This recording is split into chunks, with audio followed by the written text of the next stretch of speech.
It's so big, jak to mawiają aktorki waszych ulubionych filmów.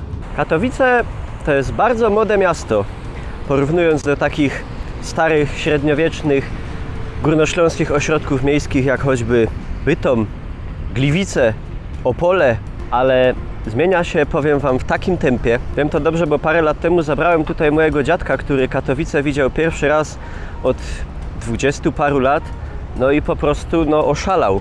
Dosłownie chwilę temu powstały KTW1, KTW2, NOSPR, tam dalej strefa kultury i muzeum. Tam w tle widać ledwo co powstałe osiedle. Tu nawet wam nie pokażę, bo mi zasłania, już tam kolejny wieżowiec się pnie.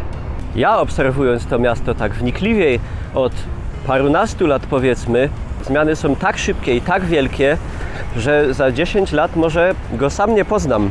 Ale. Nie jestem tutaj tylko po to, żeby boomersko poopowiadać o tym, jak się rozbudowuje miasto, ale budowli w tle chyba nikomu przedstawiać nie trzeba w całej Polsce.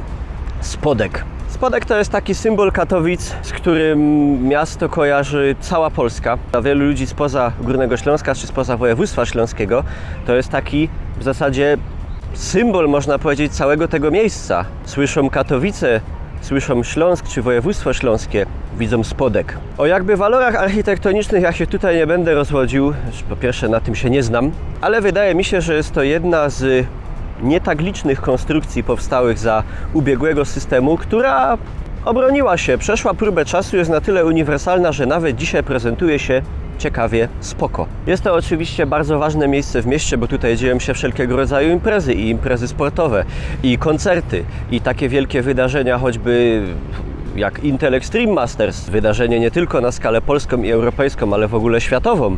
Także można lekką ręką powiedzieć, że Spodek z Katowicami kojarzy nie tylko cała Polska, ale w sumie to cały świat. Już po mnie lecą. 3 gwiazdki, żech zrobił.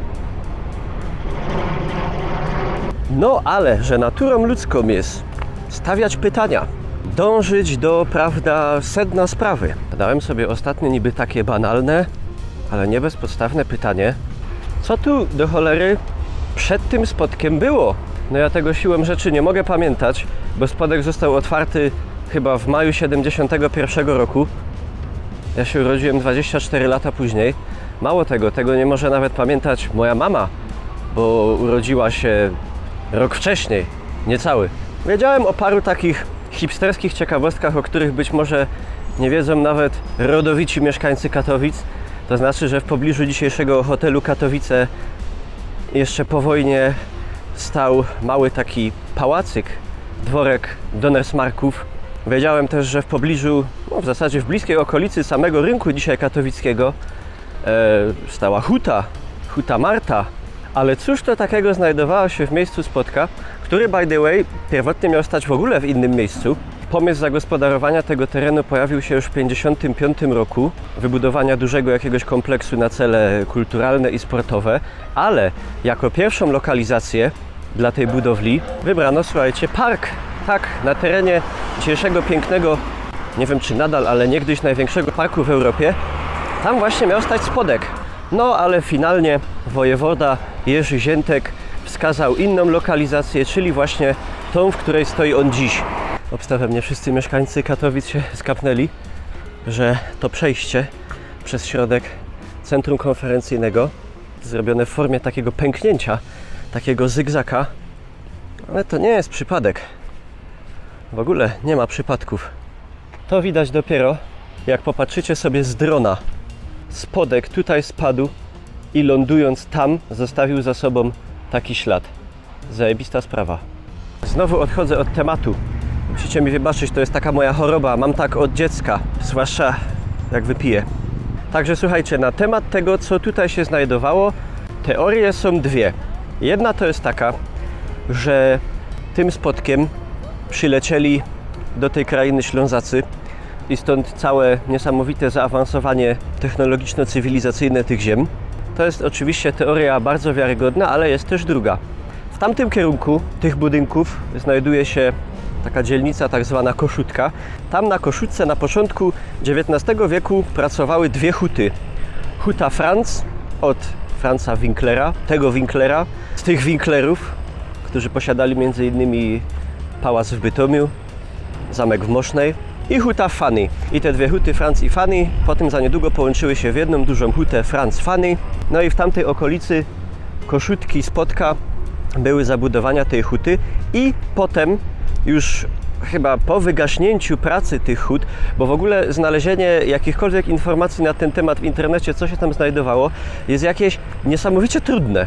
Znajdowała się taka budowla, w zasadzie taki kompleks budowli, który nazywał się Dwór Marii, po niemiecku Marienhof, i to było po prostu takie duże, olbrzymie osiedle w kształcie czworoboku, mniej więcej, przynajmniej jak próbuję to jakoś porównać z dzisiejszymi zdjęciami, mniej więcej od tej strony znajdowałaby się wielka, taka bogato zdobiona brama, taki Einfahrt, i to było takie wielkie osiedle, na którym zamieszkiwali po prostu fornale. Fornale, czyli pracownicy zajmujący się pracą w polu, pracą z końmi. I na terenie tamtych zabudowań znajdowała się też m.in. kuźnia, a do tego całego leżącego w tamtym obszarze tego, powiedzmy, majątku rolnego zostały przyłączone też jeszcze okoliczne tereny, kawałek lasu, jakieś pola, nieużytki. Uprawiano po prostu na tamtym obszarze m.in. kartofle, hodowano bydło, rogaciznę, hodowano konie, które potem kuto w kuźni, o której wspomniałem przed chwilą.